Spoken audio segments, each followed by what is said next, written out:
Customer ni dah lama nak belanja mak ayah dia buat terima anak-anak kat rumah. Ada rezeki lebih ni, dia terus kontak pakar PES, minta datang rumah. Anak-anak ni kalau kita lambat rawat, dia akan makan senyap-senyap, luar nampak elok, dalam kayu dah kosong. Bila dah rosak ni, masa tu bukan anak-anak je yang makan, duit kita pun sama. Sampai je kami akan buat site check dulu, confirm ada anak-anak, kita start tebuk lantai. Kawasan rumah ni agak luas, jadi banyak kawasan yang kena tebuk.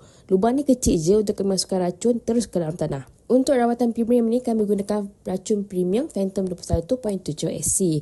Racun ni tahan lama dalam tanah walaupun tanah lembab. Main dia kuat dengan tanah, bukan jenis sekejap je dah hilang.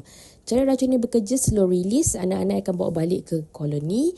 Jadi yang kat luar mati dulu, yang kat dalam pun akan ikut sama.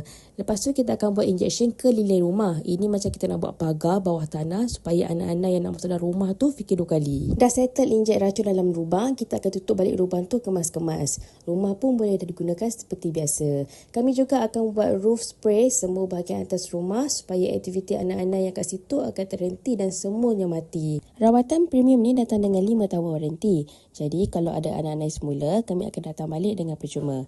Kalau nak jaga rumah mak ayah daripada serangan anak-anak, call pakar PES.